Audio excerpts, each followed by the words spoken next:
ট্রেনের মধ্যেও তো তাই হলো। শাহরুখ বলে যে ছেলেটা, তাকে বলছে তো জয় শ্রীরাম বলতে হবে, তুই দাড়ি টুপি কেন রেখেছিস বলে তার দাড়ি ধরে টেনেছে। ক্যানিং ট্রেনে ঘটনাটা ঘটেছে এবং তাকে মারধর করে বাঁচকে তার আঘাত করেছে। সে কসবা থানা এবং বালিগঞ্জ জিআরপিতে এফআইআর করেছে। বৃহস্পতিবার ঘটনাটা ঘটেছে, আজকে রবিবার, দীর্ঘ 4 দিন হয়ে গেল। তারপর পুলিশের পক্ষ তো জগন্নাথ ছুটো, এখনও একজন আসামি অ্যারেস্ট হলো না। তাই আপনাদের মাধ্যমে বলতে চাই, যারা জয় শ্রীরাম করতে হবে, বলতে হবে, এই যে করছে, আমরা বাংলার হিন্দু মুসলমানকে নিয়ে এবার যেখানে পাবো, যদি আমাদের সঙ্গে যোগাযোগ করে, আমরা তার খুঁজে খুঁজে ধরে, রাস্তায় সিসি ক্যামেরা আছে, স্টেশনে আছে, ধরে তাদের মেরে হাত পা ভেঙে দেবো। আমরা এতদিন চুপ ছিলাম, এরপরে ট্রেনে যদি ক্যানিং, লক্ষ্মী, ডায়মন্ড, বজবাজ যেমন ঘটনা ঘটে, তাহলে পার্ক সার্কাস নামিয়ে পিটবো। এদিকে হলে আমরা বারুইপুর নামিয়ে পিটবো। এদিকে ক্যানিং ট্রেনে যদি হয় ঘুটিয়ারি নামিয়ে পিটবো। RSSের কোন বাপ বাঁচায় এবার আমরা দেখব। এতদিন আমরা নীরব ছিলাম, ভদ্রতার সঙ্গে বলেছি। পুলিশ যদি ব্যবস্থা না নেয়, আমরা আমাদের মতো আইন হাতে তুলে নিয়ে নিজেরা কিন্তু এবার লড়াইয়ের রাস্তায় নামবো, আর পিছু পা হওয়া যাবে না। পুলিশ নেবে না, পুলিশও RSSের দলদাস। যে পুলিশ এরকম করবে না, অভিযোগ করা হয়েছে, এরপর পুলিশও কেলানি খাবে ওদের মতো।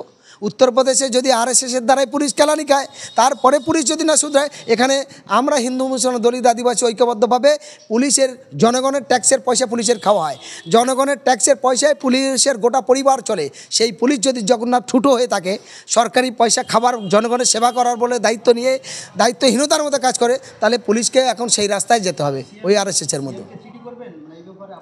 অলরেডিভাবে আমি করেছি, CMকে চিঠি করেছি, স্পিকারকে চিঠি করেছি, তারা এখনও পর্যন্ত তারা মুখ খোলেনি।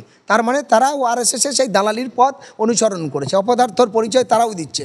সেই জন্য আমরা না কেন্দ্রের না রাজ্যে কারোর পক্ষে নয়, আমরা পক্ষে আমাদের দেশের পক্ষে, দেশের গণতন্ত্রের পক্ষে, দেশের স্বাধীনতার ঐক্যের পক্ষে, দেশের সংবিধানের পক্ষে। তাই আমরা দেশের সকল মানুষের ঐক্যর জন্য আমরা বৃহত্তম আন্দোলনে নামব। প্রয়োজনে RSS তো বেছে বেছে মুসলমানকে মেরেছে, দলিতকে মেরেছে, আমরা না, আমরা সন্ত্রাসবাদীদের মারব, আমরা উগ্রপন্থীদের মানব, আমরা এই দালাল পুলিশদের মারব, আমরা এই দালাল RSS লোকেদের মারব, আর পিছু পা হব না। সব জায়গায় সেই বাহিনী তৈরি করার মতো উদ্যোগ নিয়ে আগাবো। এবং যারা আমাদের বক্তব্য শুনবে তাদেরও বলবো, আপনারাও তৈরি হন।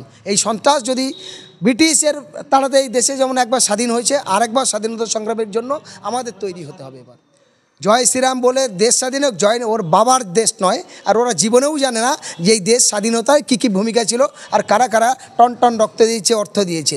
তখন এই জয় শ্রীরাম যারা বলছে, তারা তখন ব্রিটিশের দালালি করেছিল।